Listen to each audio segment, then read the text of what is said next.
ìtìjú ńlá gbáà rèé o mo ṣèèṣì fọwọ́ kan ọmọ náà ní o èyí lọ̀rọ̀ tó jáde lẹ́nu ìmáàmù kádírì tí ọwọ́ pálábá ṣẹ́gi mọ́ lẹ́yìn tó fi tìpátìkúùkù bá ọmọ ọdún mẹ́jọ láṣọṣepọ̀. kí wá bí ẹ tún káàbọ̀ sí orí ètò mi lórí ilé tí mo ń pè ní kí la rí gbọ́ orí Ayekooto. Lónìí mo tún fẹ́ sọ nípa àwa mùsùlùmí. Mi ò tako Islam o, ṣùgbọ́n àwọn kankan wà tó yẹ pé ó rújú nínú ẹ̀sìn tó yẹ pé tí àbáyànnà náà gẹ́gẹ́ bí ọmọ kóòtù àjíire a kàn máa ṣe mistake ni a sì jẹ́ kí ẹ̀sìn orúgbó wa lójú láti lè sọ ohun tí ń jẹ́ òtítọ́ àti òdodo ọ̀rọ̀. Ṣáájú kí n tó tẹ̀síwájú, orúkọ mi ò yí padà, ọmọ Bùrẹ́wó Ayekooto náà ni mò ń jẹ́. Ẹ rí,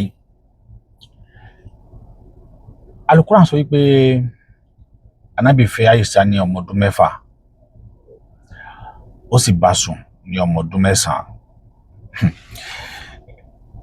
Awuyewuye yìí àwọn àáfàá tí wọ́n kí ò jẹ́ nígbà táwa ń kí wọn àfihàn wá, àwa ò mọ̀, àwa ò rí.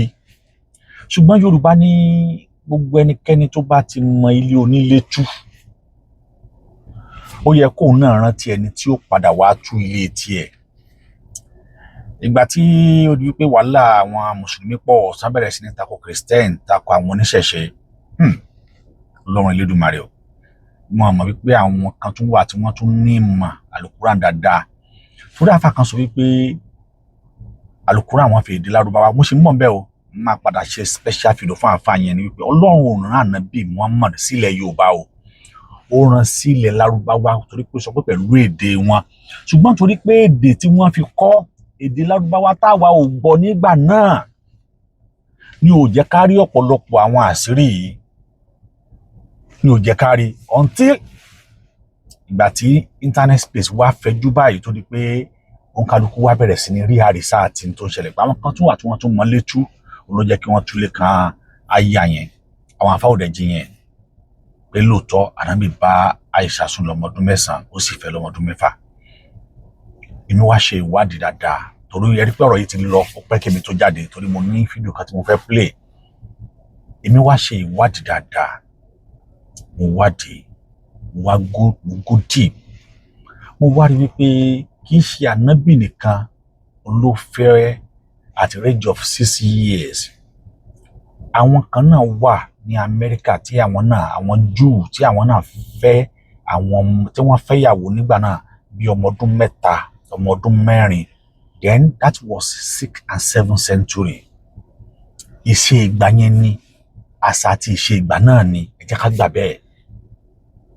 Ṣùgbọ́n kinní kan ló wá kọ́ mi ní pé gbogbo bí mo ṣe wá gbá research mi tó lórí ìran Yorùbá, torí ìran Yorùbá náà ti wà nígbà náà, mi ò rí Yorùbá kan báyìí tó ṣe mistake irú ẹ̀. Dé wá lọ fẹ́ ọmọ ọdún 3, ó fọmọ ọdún 4, ó fọmọ ọdún 6, àbó fọmọ ọdún 7, àbó fọmọ ọdún 9, àbó fọmọ ọdún 10 nígbà tí wọ́n ń sọ yìí ó ní 6th and 7th century tí wọ́n ń sọ yìí. Ẹ̀yin wèrè, 6th and 7th century tí wọ́n ń sọ yìí, mi ò rí àríkọsílẹ̀ wípé ní ilẹ̀ Yorùbá o nǹkan báyìí ṣẹlẹ̀, mi ò rí. Mo wá mo search gbogbo ẹ̀, mo gbá research yẹn, mi ò rí. Fídíò tí mo rí tó fara pẹ́ kì í ṣe ilẹ̀ Yorùbá, àwọn máa fẹ́ ẹ ṣe rí tó wá bẹ̀rẹ̀. Muhammad, peace be upon him, really marry a 9-year-old? Yes, Prophet Muhammad, peace be upon him, married Aisha, may Allah be pleased with her, when she was 6, and the marriage was consummated when she was 9. This was entirely normal and acceptable for 7th century Arabia and many other societies throughout history, including Christian ones. Marriageable age was determined by biological maturity and societal norms, not by modern standards. Here are past examples from Christian history that prove this was not unique to Islam. 1. King Richard II of England married Isabella of France when she was 6 years old in 1396. 2. Hugh Capet's son, Robert II, the Pious, married Rala of Italy when she was about 8 years old. 3. Saint Agnes of Rome, a venerated Christian saint, was betrothed at around 12 years old before her martyrdom. A Across Europe in the Middle Ages, child marriages were common. This wasn't exploitation. It reflected the realities of their world. Tí a bá ń sọ̀rọ̀ nípa kí a bá ọmọ ọdún mẹ́fà, ká fi ọmọ ọdún mẹ́fà, ká bá sùn ọmọ ọdún mẹ́sàn-án, bó ṣe ṣẹlẹ̀ láyé ìgbà Ànábì at 6 to 7 century. Nínú ìwádìí tí mo dẹ̀ ṣe, kì í dẹ̀ ṣe Ànábì nìkan náà ló ṣẹlẹ̀ sí. Ànábì kan jẹ́ òjíṣẹ́ Ọlọ́run láṣẹ́rí tó hàn. Àwọn kan náà wà bíi Queen Richard, the king of England. Òun náà fẹ́ Elizabeth láti ilẹ̀ France ní ọmọ ọdún mẹ́fà ní 1396. Àtàwọn bẹ́ẹ̀ lọ. Ẹ rí i pé bó ṣe ń ṣẹlẹ̀ lọ́dọ̀ wọn nìyẹn ní 6 to 7 century. Àmọ́ nínú ìwádìí tèmi wá ṣe, tèmi gẹ́gẹ́ ṣe fún ara mi, mo ṣe ìwádìí pé ǹjẹ́ lásìkò gbà yìí ǹjẹ́ irú nǹkan bẹ́ẹ̀ ṣẹlẹ̀ nílẹ̀ Kóòtù Òjìire nílẹ̀ Yorùbá, mi ò rí àkọsílẹ̀ kankan. Tàbá wá rẹni tó bá wá rí àkọsílẹ̀ wípé a rí àwọn àgbà báyìí náà nílẹ̀ Yorùbá o tí àwọn náà fẹ́ ọmọ ọdún mẹ́fà táwọn náà fẹ́ ọmọ ọdún méje, màá fẹ́ kí ẹ jọ̀ọ́ ẹ send ẹ̀ sí mi nítorí mi ò rí. Ilé tó túmọ̀ sí wípé bó ṣe rí lérí ọ̀dọ̀ tiwọn nìyẹn ló fi jẹ́ wípé Ọlọ́run ò rán àwọn wọ̀nyí sí wa. Ọ̀rúnmìlà tọ́rọ̀ ọ̀nà sí ìran Yorùbá ó ṣe gbogbo ẹ̀ létòlétò pẹ̀lú ètò Ifá. Bẹ́ẹ̀ ṣe lè fẹ́yàwó, bẹ́ẹ̀ ṣe lè ṣe ó ṣe létòlétò. Látàrí ìdí èyí, àti Jésù ni o àti Muhammadu ni o, Ọlọ́run ò rán wọn sí wa. Kódà Al-Quran sọ wípé a kò ní rán òjíṣẹ́ kan sí ìran ẹ̀ bí kì í ṣe pẹ̀lú èdè wọn. Báíbù náà sọ wípé Jésù ní a kò rán mi sí ẹnikẹ́ni bí kì í ṣe àgùntàn àwọn ọmọ Ísírẹ́lì lè tí ó sọnù. Inú Al-Quran sọ pé ẹni tí Ọlọ́run bá fi mọ̀nà yóò mọ̀nà, ẹni tí ó bá fi mọ̀nà yóò sì lọ́nà. Yẹn ni pé ìwọ tó bá wá tẹ̀lé àná tó bá wá tẹ̀lé Mùsùlùmí, a jẹ́ pé o ti ṣìnà torí pé Ọlọ́run ò rán ànábì sí ọ, ó ṣìnà ni. Àwọn afá kan wá tu èdè náà sí, no, ẹ má wulẹ̀ tu, bí gbogbo wa ṣe lè ronú, bá a ṣe lè digest ọ̀rọ̀, bá a ṣe lè gbọ́rọ̀ kalẹ̀, bá a ṣe lè ronú ọ̀rọ̀ ọ̀tọ̀ọ̀tọ̀. Torí pé àyà sọ fún wa pé a kò rán ànábì sí ẹni, a kò rán àwọn òjíṣẹ́ sí ìran kan bí kì í ṣe pẹ̀lú èdè wọn. Ẹni tó bá sì wu òun Ọlọ́run lòun ó fi mọ̀nà, tó bá ti lòun ó sì lọ́nà. Láti bí gbogbo tó bá ti tẹ̀lé wọn, nígbà tó Ọlọ́run sọ pé a kò rán ànábì kankan pẹ̀lú èdè ẹ̀, ìwọ tó bá wá lọ bẹ̀, a jẹ́ pé o ti ṣìnà nìyẹn. Lójú tèmi ni o. Torí pé àwọn nǹkan tí ó ṣẹlẹ̀ láyé ọjọ́ òun, à ń bọ́ ọdún mẹ́sàn-án sùn, à ń fọmọ ọdún mẹ́jọ, kò ṣẹlẹ̀ nílẹ̀ Yorùbá. Ilẹ̀ apá ọ̀dọ̀ wọn ló ti ṣẹlẹ̀, apá ọ̀dọ̀ wọn nírú ẹ̀ ti ṣẹlẹ̀.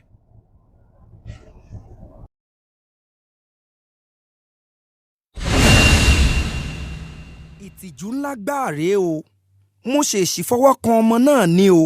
Èyí lọ̀rọ̀ tó jáde lẹ́nu Ìmáàmù Kádírì tí ọwọ́ pálábá ṣẹ́gi mọ́ lẹ́yìn tó fi tìpátìkúùkù bá ọmọ ọdún mẹ́jọ lájọṣepọ̀. Ọmọlúàbí làwọn ènìyàn mọ ìpínlẹ̀ Ọ̀ṣun sí. Mo wá padà wá sí n tó wá ń ṣẹlẹ̀ ní 2025 century pé ọ̀pọ̀lọpọ̀ àwọn àáfàá yìí tí wọ́n tún fẹ́ gbé tí ànábì ti ṣe ni wọ́n tún fẹ́ gbé wá. Ẹ wo Imam Kádírì ní ìlú Ẹdẹ. Imam Kádírì wọ́n ti lé ní 70 or 80 years. Imam Kádírì fi tipátipá bá ọmọ ọdún mẹ́jọ ní àjọṣepọ̀. Olódùmarè o. Imam Kádírì ó fi tipátipá bá ọmọ ọdún mẹ́jọ ní àjọṣepọ̀ ní ìlú Ẹdẹ ní ìpínlẹ̀ Ọ̀ṣun. Lóòótọ́ ọmọlúwàbí ni wọ́n mọ ìlú Ọ̀ṣun sí, ṣùgbọ́n ìwà ìbàjẹ́ àti ìwà èrí kò tán kò lọ́wọ́ àwọn tí wọ́n pera wọn ní Mùsùlùmí. Kì í dẹ̀ ṣe gbogbo Mùsùlùmí o, ẹ má sì mí gbọ́ o, kì í ṣe gbogbo Mùsùlùmí o, nítorí pé àwọn kan wà nù wọn tí wọ́n kẹ́rẹ̀ bá wọn kan lára. Ẹ jẹ́ ká là á torí pé là lọ́rọ̀ tá a bá là kò kì í yéèyàn. Imam Kádírì yìí kí n sọ pé ó bá fámìlì ẹ̀ lájọṣepọ̀ tó rọ́mọ ẹbí ẹ̀ náà ni. Ó sì bá ọmọ yẹn sùn. Ó wá ń sọ wípé iṣẹ́ èṣù ni. kì í ṣe iṣẹ́ èṣù àti pé èṣù kì í ṣe yẹn èṣù ilẹ̀ Yorùbá èṣù tó dáa ni ẹ jẹ́ ká pè ní iṣẹ́ àṣetọ́nù lọ́dọ̀ wọn iṣẹ́ àṣetọ́nù tilẹ̀ Lárúbáwá torí pé àṣà àti ìṣe àlọ́ Imam Kadiri fẹ́ tẹ̀lé ní tí ànábì ṣe ni kí ni o Imam Kadiri ó fẹ́ tẹ̀lé ohun tí ànábì ṣe òun náà ni Imam Kadiri fẹ́ tẹ̀lé ànábì bá ó fẹ́ ọmọ ọdún 6 ó bá sùn lọ́mọ ọdún 9 so Imam Kadiri náà ṣe ni o àwọn náà rẹ́mọ̀tọ́ láti ọmọ ọdún 8 a máa kọ́ ọmọ lọ́wọ́ mọ́lẹ̀ a máa láwọn bá ṣeré Imam Kadiri tó yẹ kó ó ti ka Quran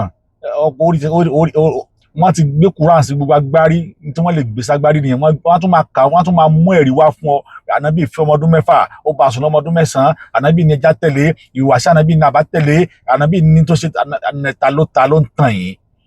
ilẹ̀ Yorùbá la wà ilẹ̀ kóòtù òjìrè la wà ohun tí wọ́n ṣe ń Saudi kọ́ náà ṣe nílẹ̀ Yorùbá ohun tí wọ́n ń ṣe ní Saudi ohun kọ́ ni wọ́n ń ṣe nílẹ̀ Yorùbá bí wọ́n ṣe rán Saudi kọ́ ni wọ́n ṣe rán ilẹ̀ Yorùbá bí wọ́n ṣe rán ilẹ̀ Saudi kọ́ ni wọ́n ṣe rán ilẹ̀ Yorùbá làwa àwa ti lajú káwọn Saudi tó bẹ̀rẹ̀ sí ní lajú àwa ti mọ̀ wọ́n pè ní civilization before kí àwọn Saudi ó tó mọ̀ kì í ṣe ihun tí Saudi bá ṣe tàbí ihun tí Ànábì bá ṣe ní òun tó kan tí àwọn baba ńlá wa ti ṣe nílẹ̀ Yorùbá irọ́ àwa lákọ̀ wọn kì í sáwọn ni wọ́n kọ́ wa tá a bá wá yẹ ẹ̀sìn gbà tá a yẹ ẹ̀sìn lò ìyẹn ò sọ pé ká wá ba ilẹ̀ àwọn baba ńlá tiwa jẹ́ ẹ̀yin náà Imam Kadiri at age wo at that age ní 20-25 century tá a wà yìí a sì ní 6 and 7 century o a sì ní 6 and 7 century tí wọ́n sọ yẹn o a wà ní 25 ni o Imam àgbàlagbà at age of 80 or 85 ó sì ń fipá bá ọmọ ọdún 8 lájọṣepọ̀ nílẹ̀ Yorùbá kò dẹ̀ sí mùsùlùmí kan báyìí nínú àwọn the scholar in Islam tí wọ́n takò wọ́n lè takò torí wọ́n sọ pé wọ́n á lọ mú ẹ̀rí wá fún un pé nínú Al-Quran Ànábì náà ṣe báyìí ó ṣe bọ́ ṣe wọ́n á lọ mú ẹ̀rí wá fún un sọmọ Ìbàdàn Ànábì àbọ̀mọ Abẹ́òkúta àbọ̀mọ Ifẹ̀ àbọ̀mọ Iléṣà àbọ̀mọ Òṣogbo ẹ jẹ́ abara wa sòótọ́ ọ̀rọ̀ ohun tí ò dáa. wọ́n ti ọba yìí jẹ́ kan o Imam Kadiri tó bá ọmọ ọdún 8 láṣepọ̀ nílùú Ẹdẹ ìpínlẹ̀ Ọ̀ṣun lára àwọn tọ́rọ̀ náà sojú wọn lẹ́yìn tí ọwọ́ pálábá Imam Kadiri ṣẹ́gi sọ̀rọ̀ pẹ̀lú àlàyé. a nọ́tìsì pé bó ṣe ń rìn láàárọ̀ yìí ìlà wa fi bí léèrè ẹjọ́. pé ó kábẹ́ mọ́nú. ìgbà tẹ́ wá pé kí ló sọ.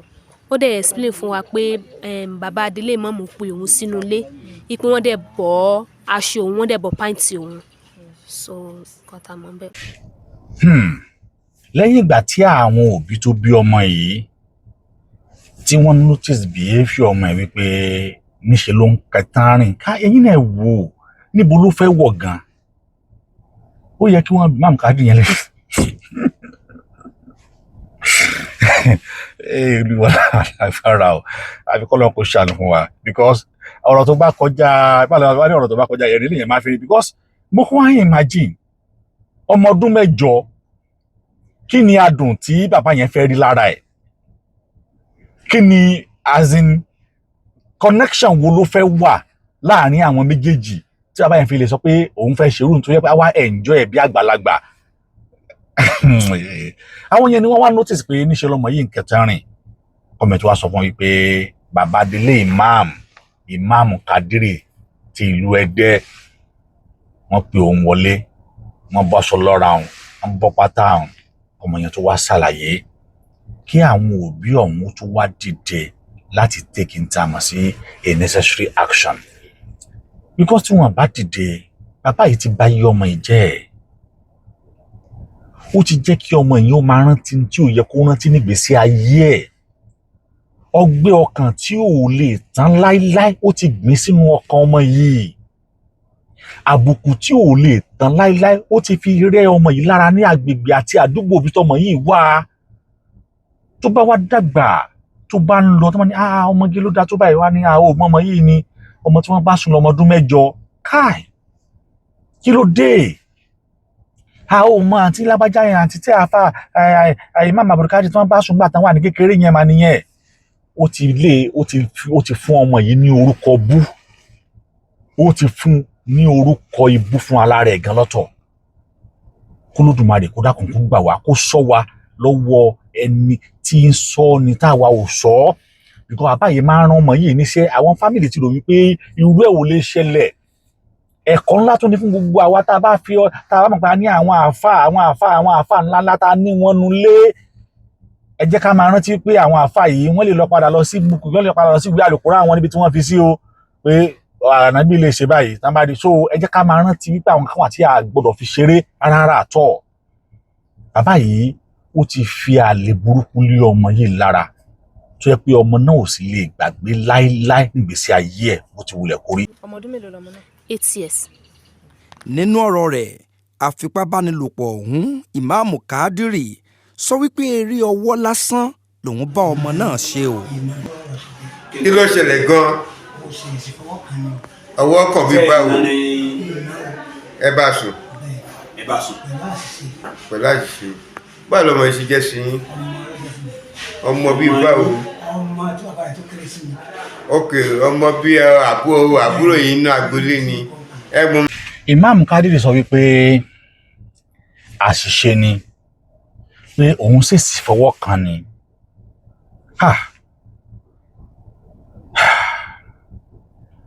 Ṣé rí ọ̀rọ̀ tí bàbá ìmáàmù sọ yìí màá bá gbé ní ọ̀nà méjì. Ọ̀nà àkọ́kọ́ ni wípé Imam Kádírì tẹ̀lé tí Quran sọ ló fi wu ìwà, torí pé tí ọlọ́tí àbí ò bá ní pé ohun tí ọtí pé àṣẹ ohun tí tó bá ń bẹnu ẹni ni ọtí máa ń pa ní sọ jáde. Yorùbá nínú àwọn ẹ̀yà di ọ̀rọ̀ ni pé ọkàn ní òrò nǹkan, ara ní òṣìṣẹ́ ẹ̀. Imam Kádírì ò ṣẹ̀ṣẹ̀ máa rò pé òun fẹ́ ṣerú ìjàmbá bẹ́ẹ̀ fún ọmọ náà. Kò ẹ̀ṣẹ̀ máa rò ó. Ká ní wọ́n bá ṣó ọmọ yẹn kárí ni, á wò bóyá stáṣọ ọmọ yẹn jọ stáṣọ ọmọ tó lè pe Imam Kádírì fún alára ẹ̀ nínú ara. Kí ni tí àgbàlagbà at that age, ẹ wo Imam yẹn bó ṣe tó, kí ni tí ó lè wù lára ọmọ ọdún mẹ́jọ yẹn? Kí ni tí ó lè attract ẹ̀ tọmọ ọdún mẹ́jọ yẹn ní tó wá lè wù Imam Kádírì at that age of 70 years or 75 years? Tí wọ́n máa sọ pé ọmọ yẹn ló fẹ́ bá sùn, wá ní òun bá ṣe rí ọwọ́ ni, òun ò mọ̀ ni. Ta ló ń gbọ́ excuse bẹ́ẹ̀?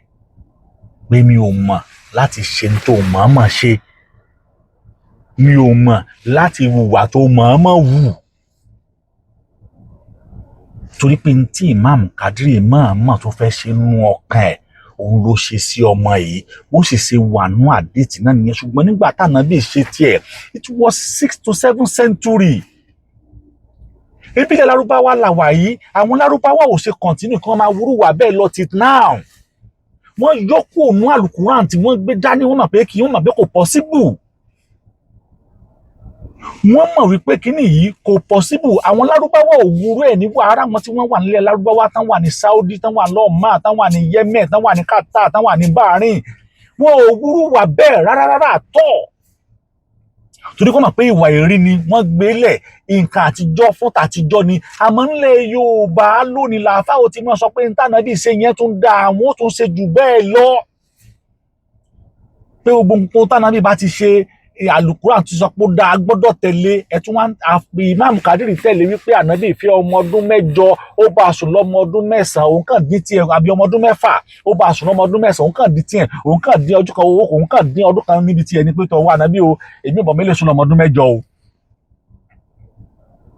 Ìwà tí ò dáa táwọn àáfàá kan ó sì tún máa bragadó lé lórí, ìwà tí ò sunwọ̀n tí àwọn àáfàá kan ó sì tún máa proud lé lórí pé n'Ànábì ṣe yẹn làwọn fẹ́ ṣe. Kì í ṣẹlẹ̀ Yorùbá ló ti ṣẹlẹ̀, ó ti ṣẹlẹ̀ Haúsá náà tí bàbá kan náà at age of 90 years tó lọ fẹ́ ọmọ 10, tó lọ fẹ́ ọmọ 13 years, àbọ̀mọ 12 years ni tán ṣe marriage gidi nígbà yẹn náà ó ṣẹlẹ̀. Kí ló dé? Ẹ má fi ẹ̀sìn bà ilẹ̀ Yorùbá jẹ́, ẹ má fi ẹ̀sìn dá àṣà Yorùbá àti ìṣe Yorùbá rú. Ẹ mọ bàbá rẹ̀, so ẹ̀yin náà lẹ ránṣẹ́ lé ní? Láàárọ̀ yìí. Ẹ̀yin lẹ ránṣẹ́, iṣẹ́ ò lẹ rán? Wọ́n ní kọ́ gbàṣẹ́ Okay. Màmá ọmọdé tí wọ́n bá láṣepọ̀ náà ò ṣàìfohùn léde. So mo fún lówó oúnjẹ 500 nǹkan bíi aago méje ni mo tó máa wọlé. So after tí ọba kúrò níbi iṣẹ́ màá lọ pàdé ẹ̀ àmú wọlé ní nǹkan bíi aago méje àárọ̀ pé kí wọ́n pẹ́ lọ sí ibi iṣẹ́ tí mo ń ṣe. So mo sọ pé máa lọ ṣọ́ọ̀pù lónìí. So ìgbà tẹ́ dé kí náà sọ pé ṣẹlẹ̀. Wọ́n sọ pé ní ẹnìkan ọ̀rẹ́ ìpò ọmọ mi mo wá ní sọ́mà tèmi wọ́n wá ní àmì náà bí mo ti ń bọ̀ nù tó mo ti rérò pé tí mo rí wá sí. Ìgbà tẹ́ wá dé kí náà sọ. Wọ́n sọ pé ní kí n má ṣe wàhálà pé ó ṣapá àpẹjẹ mọ́ pé torí pé fámìlì ọkọ mi àárọ̀ èrò jẹ. Báwo ni bàbá yẹn ṣe jẹ́ sí yín? Ara àwọn fámìlì ọkọ mi nínú ìsìnyá náà ni ṣùgbọ́n nǹkan tó ṣẹlẹ̀ yìí ìdájọ́ tó bá yẹ tó bá tọ́ ìbá mi ṣe fún mi. Kí lẹ fẹ́ gangan kó ṣẹlẹ̀? Torí kọ́ mi bá máa pẹ òkìkí àwọn ọmọ mi náà tó wà mí àtẹ̀mí náà ìfẹ́ kórúkọ mi bàjẹ́ ṣùgbọ́n abẹ́ ti jọ́ ọmọ lọ́wọ́ ọmọ ti ṣe abẹ́lẹ̀ sórí sọ̀rọ̀ kí nǹkan kó ṣàmà ṣe ọmọ mi ní orí ọdún 25 lónìí kó gbóko tọ́ láyé tó ti yé ní ìdí. Ẹ fẹ́ ìjìyà kankan fún. Mo fẹ́ ìjìyà tó bá tó bá yẹ. Ó mà ṣe o. Ẹ wo bí ìyá ọmọ yìí tí aburú ṣẹlẹ̀ sí ọmọ ẹ̀.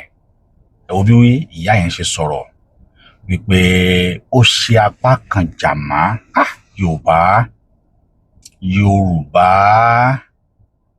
Yorùbá. Arábìnrin ló ń lọ wípé a kì í tún ti ilé ẹjọ́ dé ká sọ̀rọ̀ ẹ̀. Ó rò wípé ǹjẹ́ tí òun bá ní káwọn gbé ìgbésẹ̀ kọjá bó ṣe lè yẹ ṣé kò ní da ẹbí rú. Bẹ́ẹ̀ ṣe okùn ẹbí ò ní bàjẹ́ ohun tárábìnrin rò nìyẹn torí wípé bàbá tó wúwà yìí ara fámílì ọkọ ẹ̀ ni obìnrin náà ṣe ronú lẹ́ẹ̀mejì ṣùgbọ́n interview wà yẹn jẹ́ kó ń yé wípé ṣé ẹ ní padà wá jẹ́ kí ìdájọ́ ó ṣẹlẹ̀ ó ní ìdájọ́ gbọ́dọ̀ ṣẹlẹ̀ àmọ́ kí nǹkan ó má sọ ọmọ òun lógún ọdún síbi tá a wà ọmọ tí nǹkan ti ṣe nǹkan ti ṣe tí wọ́n gan mọ̀ nítorí pé n tó ṣe ọmọ yẹn everlasting problem ni tọmọ yẹn ò mọ̀ rántí títí láéláé kódà tó bá bí ọmọ a tún máa sọ fún àwọn ọmọ ẹ̀ pé ọjọ́ báyìí níjọ́ tínú ń bàjẹ́ jù láyé ìwọ ìyá ilé mọ̀ torí pé ìwọ kọ́ ló kàn ìwọ ìyá ilé mọ̀ ṣùgbọ́n ọmọ tó ṣẹlẹ̀ sí ọmọ yẹn ò lè gbàgbé láéláé ò lè gbàgbé ìyá ẹ̀ wọ́n máa ronú ẹbí okùn ẹbí ìbá bàjẹ́ okùn ẹbí ìbá túká because kí Imam Kadri náà kó náà tó lè ṣe tó náà pé okùn tó fẹ́ ṣe yóò da okùn ẹbí rú yóò sì gbókùn ẹbí jẹ́ àmọ́ òun ò wò bẹ́ẹ̀ kò kàn án torí pé n tó fẹ́ ṣe ó fẹ́ kọ́ sí ànábì ni ó fẹ́ wùwà ànábì àwọn máàlì àwọn ọmọ ẹran káì nílẹ̀ Yorùbá àwọn kankan wà tá a gbọ́dọ̀ dánwò nílẹ̀ Yorùbá àwọn kan tá a gbọ́dọ̀ ṣe nílẹ̀ Yorùbá ilẹ̀ Yorùbá ò fààyè gbà á àmọ́ lóde òní nǹkan ti dojúrú kọjá bó ṣe yẹ nǹkan ti dàrú bí ẹsẹ̀ télọ̀ tí ò ṣe túnṣe mọ́ àti gbé ẹ̀sìn ẹlẹ́sìn wọnú àṣà tiwa àti jẹ́ kí ẹ̀sìn ẹlẹ́sìn kó fẹ́ da àṣà àti ìṣe tiwa rú àti jẹ́ kí ẹ̀sìn ẹlẹ́sìn àti jẹ́ kó fẹ́ ba tí àwọn baba ńlá wa tí wọ́n ti ń tò bọ̀ tí wọ́n ti túnṣe àfẹ́ kó bàjẹ́. Eléyìí ló yẹ kó máa jẹ́ ẹ̀kọ́ fún wa wípé ìran Yorùbá ò fìgbà kan bara wọn láyé jẹ́ rí ìran Yorùbá dá láyé àtijọ́ ibi tí ọtọ́lọ́jà bá gbọ́jà kalẹ̀ yóò fi iye tí ó tà síbẹ̀ àwọn èèyàn ó rà á wọn ó dẹ̀ mú wọn ó fowó bẹ́ẹ̀ kò sí ẹni tó máa mú owó náà kò sí ẹni tí ó jí nígbà tí ẹ̀sìn dé ní gbogbo ẹ̀ dàrú nígbà tí ẹ̀sìn dé ní nǹkan dàrú nígbà tí ẹ̀sìn dé láyé dàrú nígbà tí ẹ̀sìn dé ní gbogbo wàhálà dé ẹ̀sìn ló dé ní wàhálà dé àwa kọ́ la dẹ̀ ní ẹ̀sìn yìí wọ́n mú wa fún wa ni tá a bá dó tí n tó lódùmarè gbélé wa lọ́wọ́ ó ṣe ṣe káyé tiwa náà mọ̀ rí báyìí tó bá jẹ́ kéèké pé tó dẹ́lẹ́ni ní wò wọ́n tó yẹ pé tiwa gẹ́gẹ́ wò yá wa lára àtẹ̀lé tiwa àdúró ti tiwa àdúró ti èdè tiwa àdúró ti àṣà tiwa àdúró ti ìwà tiwa àdúró ti gbogbo tọ́lọ́run bá fún àwọn agẹ fún alára wa òun ló jẹ́ kí lọ́ọ́ Macaulay ó sọ̀rọ̀ ní January 1835 tó ní I've travelled across the length and breadth of Africa. Mo ti rin ìrìn àjò àti ọ̀tún àti òsì lọ sí ilẹ̀ adúláwọ̀. I've never seen anyone who is a beggar with such wealth, who is a beggar, a thief with such wealth in that country. Òun ò rí ẹni tó jẹ́ atọrọjẹ, tó jẹ́ olè pẹ̀lú ọrọ̀ tí wọ́n ní ìlú ọ̀hún. Then he now wrote to British Parliament pé I don't think we will be able to conquer this nation. Ó ní òun ò rò wípé àwọn lè rí àwọn wọ̀nyí kó lẹ́rú. Ó ní unless we change our old and ancient educational system. Ó ní àyàfi tí a bá lè pa ètò ẹ̀kọ́ wọn tí wọ́n ti ń lò láti ayé àtijọ́ bọ̀ tá a bá lè yí padà fún wọn. Our culture, tí a bá lè yí àṣà wọn padà. Our heritage, tá a bá lè yí ìṣe wọn padà. And our educational system àti ètò ìṣèjọba wọn tá a bá lè yí padà. Only then, if Africa believe that all that is foreign and English language are greater and better than their own. Ó ní tí àwọn aláwọ̀ dúdú yìí ó àwa tá a yẹ́pọ̀ ní tá a bá ti lè gbà gbogbo ohun tí ó bá ti ń wá látòkèrè tó bá ti jẹ́ foreign language ní tá a bá ti wà pé language foreign English yìí ó dá ó wúlò ó sàn ju èdè tiwa lọ. They will lose their self-esteem. Wọ́n sọ ìjẹ́ ọmọlúàbí wọn nù. And they will become the dominant we wanted. A sì wá rí wọn wípé a rí wọn kó lẹ́rú bó ṣe wù wá bá a ṣe fẹ́ kó wọn lẹ́rú. Náà ṣé kò wá ṣẹlẹ̀ sí wa báyìí. Wọ́n gba èdè, wọ́n gba àṣà, wọ́n gba ibẹ̀ làwọn àáfàá kan, ibẹ̀ làwọn olórí burúkú kan tó ti wá jókòó wípé àwọn tún fẹ́ tójú bọ ọ̀rọ̀ bánlẹ̀ Yorùbá. Ẹ rí pé ọ̀rọ̀ wa ń fẹ́ àmójútó gidi gan ni nílẹ̀ Yorùbá kí Yorùbá ó sì máa fi iná sí ròdù lẹ́sùn torí pé pánsá ò fura pánsá já àjà ò fura àjà jìn onílé tí ò bá fura olè a máa kóru lé bẹ́ẹ̀ lọ. Wàyí o pẹ̀lú bí ará ìlú ti yin ikọ̀ Àmọ̀tẹ́kùn àti iléeṣẹ́ ọlọ́pàá ìpínlẹ̀ Ọ̀ṣun láwo fún ìgbésẹ̀ òfin èyí tí wọ́n gbé pẹ̀lú ìlérí láti kẹsẹ̀ járí lórí ìdájọ́ òdodo. Àwọn aráàlú ti wá fohùn léde pé dandan ni o kí ìdájọ́ òdodo wáyé kí irúfẹ́ ìṣẹ̀lẹ̀ burúkú yìí lè dẹ́kun láwùjọ.